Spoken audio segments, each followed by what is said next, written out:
Resolvi fazer esse vídeo falando um pouco sobre arquitetura de multitenancy, porque eu dei uma olhada nos vídeos no YouTube e eles basicamente se concentram na questão só de conceito da multitenancy e alguns pontos a mais. E eles não. A maioria, os três ou quatro que eu vi, nenhum deles comentou alguns pontos, vantagens e desvantagens da utilização. Então eu acho que é importante falar sobre isso. Eu tive experiência com a. Tô tendo essa experiência da multitenancy nesse último ano, tá? Profissionalmente, a empresa que eu estava trabalhando já estava aplicando e agora o projeto que eu tô também tomou-se a decisão da utilização dessa arquitetura, tá? Então, nesse vídeo eu vou apresentar alguns conceitos, vou falar um pouco sobre as vantagens e desvantagens das possíveis estratégias da utilização do multitenancy e eu espero poder ajudar aí vocês, tá? Então, o que é multitenancy, né? Basicamente a definição até, acho que é da própria Wikipedia que eu tirei, tá? É uma arquitetura de software na qual uma única instância de software é executada em um servidor e atende vários locatários. Locatários aqui podem ser interpretados como clientes ou grupos de usuários que normalmente são um cliente tem um grupo de usuários que acessa, certo? Basicamente isso. O que isso significa na prática, tá? Anteriormente, ou até atualmente, o que é costumeiro fazer? É criar uma aplicação single tenant. Ou seja, para cada cliente que eu tiver, eu levanto uma aplicação. Então, essa imagenzinha da esquerda aqui, ela demonstra isso, tá? Para cada cliente, cada pessoa em que é um cliente, eu levanto uma instância de aplicação com um banco de dados, certo? Então, para todos, tem uma replicação das aplicações e cada um tem o seu banco de dados, né? A multitenant vem para quê? Para tentar solucionar a questão de ter muitas instâncias da aplicação. Então, tu tem vários clientes acessando a mesma aplicação e tu usa ali algum recurso que faz com que haja um roteamento, basicamente, dos bancos de dados, ou vai ter as outras estratégias ali, mas que haja um roteamento para que a consulta dos dados sejam referentes àquele cliente só. Então, ele, de certa forma, veja os dados deles isoladamente em questão de acesso da API, tá? Por que eu digo em questão de acesso da API, tá? Porque existem estratégias que eu vou falar um pouco mais pra frente, tá? Que os dados podem estar isolados ou não, certo? Então, algumas vantagens da tomada de decisão da utilização dessa arquitetura em multitenancy, né? Dessa separação apenas na questão de dados, né? Uma aplicação só acessando N bancos ou não, conforme eu vou apresentando ali. Uma das vantagens é, como a própria ali o conceito diz, né? Só tem uma instância de aplicação, certo? Então tu não precisa ter N aplicações. Então, se tu tem 5 clientes, chega o sexto, tu não precisa levantar a sexta instância da aplicação. Tu só cria um novo banco de dados, cria um novo esquema. Então, a gente vê aí pra frente, tá? Essas formas, se é banco de dados, o esquema, o quê. A infraestrutura é menor, porque afinal, basicamente, tu tem que ter a tomada de decisão só no banco de dados, basicamente, de como tu vai estruturar ele. Tu vai precisar de uma máquina, uma instância só, em tese, para aplicação. Automaticamente, com a questão da infraestrutura menor, tu tem o custo-benefício, né? Menor. Quanto menos máquina tu precisar, em tese, menos custo tu vai ter, né? E outra das vantagens, isso eu tô falando da questão das vantagens meio globais, independente da estratégia que tu tomar futura, de como que tu vai organizar essa tua multitenancy, tá? E as atualizações, que quando tu atualizar um cliente, automaticamente, na verdade, quando tu atualizar a aplicação, aquela atualização vai para todos os clientes. Só que, claro, atualizações é uma faca de dois gumes, né? Porque, digamos que tu mande um bug, aqui nas desvantagens eu coloquei o bug como último, mas vem das atualizações. Digamos que, sei lá, por algum motivo, os teus testes não pegaram um bug e passou. aquele bug vai estar para todos os clientes. A probabilidade de ele estar para todos os clientes é muito alta, então tem que tomar esse cuidado. Assim como tu disponibiliza uma atualização para esses clientes, para todos eles, também tu pode disponibilizar um bug para todos eles, né? Implementações específicas para determinado cliente é uma desvantagem. Por quê? Pode ser que, sei lá, por contrato lá, em tese, os clientes estão vendo uma aplicação só, eles acham que só para eles tá aquilo, certo? E eles querem um relatório novo, algo novo, qualquer implementação, qualquer customização, qualquer melhoria a mais, que os outros não querem, e só aquele cliente pagou, digamos. Então, é um problema, porque dependendo se tu mexer na estrutura do banco de dados, dependendo do que tu estiver utilizando, por exemplo, eu que trabalho com Spring Boot e o JPA, principalmente, a gente sabe que tem a questão que quando tu mapeia uma coluna no banco, se não tiver no banco, quando levantar, vai dar, tentar fazer alguma consulta, vai dar pau e tal. Então, tem que tomar esse cuidado na questão das implementações específicas para algum determinado cliente, tá? Tecnologias que dão suporte. Nem todas as tecnologias dão suporte a essa questão da multitenancy. Por exemplo, de novo, eu como trabalho com o Spring Boot, o Spring Boot ali utiliza o Hibernate e tal. O Hibernate ele tem suporte a duas das três estratégias, digamos assim, que tem de multitenancy. Então, a terceira até tem mais implementações, mas o Hibernate em si só prevê duas, que é por database e por schema, desculpa. Por tabela ele já não prevê. Que eu já vou bater em cada um desses conceitos mais adiante, tá? Então tem que tomar esse cuidado, porque quando vê tu toma a decisão de vamos utilizar o multitenancy para nossa arquitetura. Então, mas e a tecnologia que a gente vai utilizar, ela dá suporte a isso? Eu vou ter que gastar muito tempo implementando na mão, então tem que tomar esse cuidado, tá? E o terceiro ponto que coloquei, que é arquitetar todos os serviços para que trabalhem de uma forma multitenancy. Então, por exemplo, no projeto que eu estou trabalhando hoje, as aplicações vão funcionar multitenancy, tá? Com a estratégia de esquema. Vai ter múltiplos bancos de dados e cada aplicação vai acessar o seu esquema, tá? Então, vai ter o roteamento entre banco de dados, a multitenancy por banco de dados. Misturado ali com esquema, mas em vez de ser esquema por cliente, vai ser esquema por aplicação. Quando a gente tomou a decisão, por exemplo, de colocar um Redis, e como vai ser uma aplicação para todos os clientes, o Redis também vai ter que operar, ou Redis, eu não sei muito bem como é que fala, tá? Eu falo Redis, tá? O Redis também vai ter que ser pensado com que a memória seja organizada de forma a trabalhar com multitenancy, porque senão a instância da aplicação vai consumir dados de outro cliente que não deveria. Então, tu também tem que pensar em todas as tecnologias que tu vai usar, tudo que tu vai ter no teu projeto, ou pelo menos tentar prever o máximo dessas coisas, para que elas trabalhem de uma forma multitenancy. Então, é uma desvantagem, porque tu vai ter essa desvantagem no sentido de ter esse tempo de análise e talvez tu vai ter que fazer uma adaptação aqui, uma adaptação ali, tá? Então, as tecnologias que dão suporte, assim como arquitetar todos os serviços, ele vem um pouquinho meio de encontro, tá? Tem que tomar esse cuidado. Eu elenquei como desvantagem porque eu acho que é um ponto bem crítico na tomada de decisão de utilizar ou não multitenancy, tá? Eu já comentei antes, porque eu tive que comentar ali né? Mas existem basicamente três estratégias, tá, da multitenancy, que é tu pegar e dividir os dados por database, ou seja, cada cliente acessa o seu banco de dados, por esquema, ou seja, tu tem um banco de dados e cada cliente vai ter o seu esquema, tá? Ou por tabela, que seria um banco de dados, o mesmo esquema para todas as tabelas, e cada tabela vai ter uma coluna com a referência do cliente. Então eu vou bater um pouquinho em cada um deles, alguns pontos que eu agora elenquei, tá? Eu peguei uma imagem da internet, aqui tá a fonte ali e tal, e então tentei botar todas as fontes, eu me esqueci do Wikipedia lá na frente, mas tá suave. Então, a estratégia por database, tá?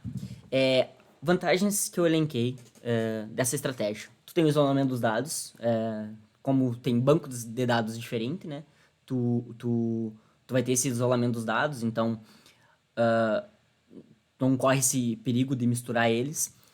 um menor volume de dados por banco de dados, então vai ter cliente que vai ter um volume grande, mas vai ter cliente que vai ter pouco, então tabelas grandes para dois clientes vão ser divididas de certa forma, porque cada um vai ter a sua tabela, então acaba tendo um menor volume de dados, tá? O backup é singular, tu consegue fazer um backup por cliente, aí tu consegue controlar também a questão de contrato, por exemplo, cliente X faz backup de tanto e tanto tempo, cliente Y de tanto e tanto tempo, então tu tem essa flexibilidade na questão do backup. O escalonamento é horizontal, né? Uh, a multitenancy é uma forma de escalonamento horizontal. Pelo menos as estratégias de database e de esquema.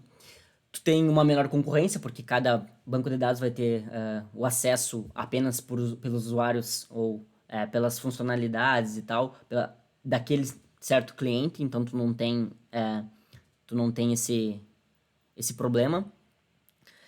Fisicamente ou logicamente, os bancos de dados eles podem estar totalmente separados. Tu não precisa estar tudo na mesma máquina, tu não precisa estar tudo no mesmo banco de dados. E também tem a questão, outra vantagem, que tu pode lidar com diferentes SGBDs. O cliente tal pode usar Postgres, o outro tem paga IBM, se não me engano, eu posso estar falando besteira, mas eu acho que IBM e DB2 são os pagos, né? Eu não sei porque eu nunca trabalhei com esses bancos de dados, mas até onde eu lembro, se eu não me engano é isso. Mas se eu quero ter um Postgres, eu quero ter um MySQL, outro cliente quer ter MySQL, então tu consegue trabalhar com essa flexibilidade também nos SGBDs, tá? Não que também eu falei aqui só de relacionais, né? Não que sejam que tu aplique a multidância só com bancos de dados relacionais. Tu também tem como aplicar ela com Mongo. Só tô falando dos mesmos tipos para caso tu utilize uma aplicação, porque olha, vai ser difícil tu ter uma aplicação consumindo claro, tu vai ter que difícil não. Tu vai ter que arquiteturar diferente dependendo do que ela vai consumir. Se ela vai consumir o relacional e o Mongo, tu vai ter que arquiteturar as duas formas de fazer a multitenancy nos dois pontos, né? Mas em tese o dado, o modelo não vai ser os mesmos, né? Vão ser modelos diferentes, porque vão ser até armazenando em lugares diferentes. A não ser que tenha réplica, aí é outros 500. Desvantagens que eu coloquei na tomada de decisão de utilizar multitenancy por database, tá? Tu tem múltiplos backups, então, digamos que tu tenha que fazer backup de todo mundo, então, pensa, como é que a gente fala? Potencializado, digamos assim, porque imagina, se tu tem 100 clientes, são 100 backups, digamos. Se tu tem 1000 clientes, são 1000 backups. Então é um cuidado que tu tem que ter, né, na tomada de decisão. Então tu tem múltiplos backups. N bancos em ambientes. Então, por exemplo, imagina, digamos que tu toma essa decisão, né, por database cada cliente. O teu ambiente de dev, ele vai ter que ter o banco de dados de todos os teus clientes, ou prever pelo menos, ter o banco de homologação também. Então, são N banco de dados. Tudo depende de quantos clientes tu tiver. Então, tu vai ter tantos bancos. Outra desvantagem, tu vai ter N pools de conexões. Então, talvez ali vai ter uma questão de alocação de recurso que talvez não vai ser tão requisitado por um certo cliente, talvez tal cliente vai consumir quase bem esse recurso, então o outro vai ficar um pouco mais ocioso, então é um cuidado aí que talvez, um cuidado não, é uma desvantagem que eu vejo, ter os vários pools, tá? Que também é outra coisa. Assim como os N bancos em ambientes, N pools de conexões e múltiplo backup, tudo depende da quantidade de clientes que tu tem. Outra desvantagem que eu elenquei é todos os clientes fixos é uma versão do banco de dados. Tu não consegue evoluir muito, porque como a aplicação é uma só, tu não tem como evoluir o banco de dados de um cliente, sendo que depende dos outros, tá? E alguns cuidados que eu coloquei aqui embaixo é a questão que tem que cuidar na questão do desenvolvimento da aplicação é as query nativa, né? Porque como tu vai estar lidando com diferentes SGBDs, um tem uma função, outro não tem, ou às vezes é a mesma função com nomes diferentes, então tu tem que tomar esse cuidado.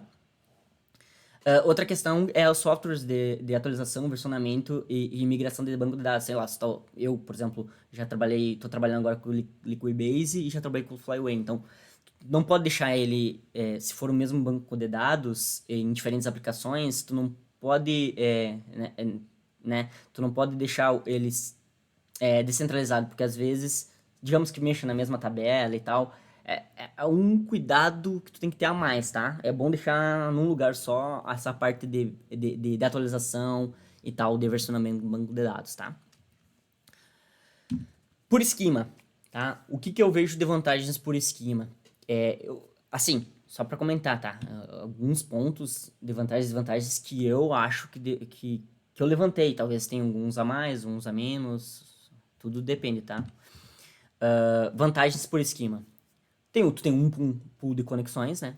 O escalonamento, ele, de certa forma, ele continua horizontal, certo? Tu ainda continua com o isolamento de dados, apesar de usar o mesmo banco de dados, mas tu tem tabelas diferentes, então tá suave.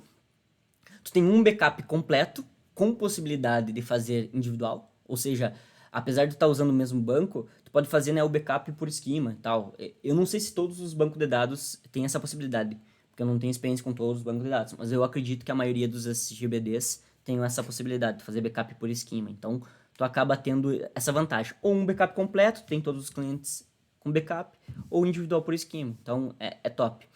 E tu tem um único ambiente de desenvolvimento, idioma, etc. Ambiente, quando eu digo, é banco de dados, né? Tu não precisa ter N banco de dados para cliente, só tem um banco de dados. Aqui eu deveria ter botado um banco de dados, não um único ambiente. Desculpa. Desvantagens. Continua, todos os clientes fixos usam uma versão do banco de dados, né? Porque já que tu tá usando um banco, então tu não consegue atualizar a versão do banco de dados para um certo cliente. Até não é uma desvantagem tão problemática nesse caso, mas tá beleza. Tu tem uma maior concorrência, né? Porque é o mesmo banco de dados. Então tu tem esse problema. E tu tem também a questão do. A outra desvantagem é os problemas compartilhados, que é, por exemplo, aqui eu coloquei uma consulta travando. Uma consulta travando teu banco para um cliente, digamos que um cliente lá tem um tabelão com vários joins e tal, naquele esquema. Tem a mesma projeção em outro esquema, que é de outro cliente. Só que se travar nesse vai travar todo o banco, então interfere lá pro teu cliente, né? Então, esse é um cuidado que tem que ter, é uma das desvantagens da forma por esquema. E a terceira estratégia, que eu acho, sinceramente, mais a que menos se aplica, eu acho, até, tipo, o Hibernate, por exemplo, ele não implementa essa estratégia, tá? Tem, eu acho que outro nome até dela, que é... Bah, não vou lembrar agora, mas basicamente é por tabela, tá? Tem outro nome para essa estratégia, não vou lembrar agora. Que é basicamente isso aqui. Tu tem a multitendência por tabela, ou seja, tu tem uma coluna em todas as suas tabelas do teu sistema, então tu tem um banco de dados, um esquema, e todas as tabelas têm uma coluna a mais que seria referente a tenante. Então, por exemplo, aqui de exemplo, eu fiz uma tabela, eu normalmente uso essa tabela aqui nos meus exemplos, nas minhas implementações, né, que eu coloco lá a tabela de pessoa, com ID, nome e gênero, né? E aqui na questão da multitenância, teria uma coluna a mais que diria de qual cliente esse dado pertence, tá? Então, o que eu elenquei como vantagem? Eu, sinceramente, quando tomo essa decisão de utilizar multitenancy, eu não vi vantagem nenhuma de utilizar a de tabela, tá? Eu não lembrei, não me veio na minha cabeça nenhuma vantagem de utilizar essa estratégia. Mas, coloquei uma ali. Tu tem um banco e um esquema. Tu não tem que te preocupar com N bancos e N esquemas. Não sei até onde isso. Porque então, faz o convencional que é melhor, tá ligado? Mas, tudo bem. Convencional, quando eu digo, é tipo assim, arquiteta modela teu banco de dados, tua entidade relacional, para que a partir de uma tabela específica lá tu não consiga ver outros dados, entendeu? E não assim colocando em todas as tabelas a coluna de tenante. Desvantagens. Ela tem todas as desvantagens do puro esquema e ainda tem tabelas enormes, porque já que todos os dados de pessoa. Tu tem 1.000 clientes e cada um deles pode ter 100 pessoas cadastradas. 1.000 vezes 100. Então são 100.000 pessoas numa tabela só. 100.000 linhas numa tabela só. Dependendo do banco de dados, 100.000 linhas não é nada, né? Mas escalona mais. Eu coloquei 100 no cadastro, mas imagina mais. 1.000 clientes com 10.000. Então é bem problemático isso. Tu pode ter tabelas enormes. E a outra coisa é sim isolamento de dados nenhum. Então sempre tua implementação se o desenvolvedor implementar errado, cara, o outro cliente pode estar olhando e tal. É bem problemático. Então, eu acho que das três estratégias... Acho não.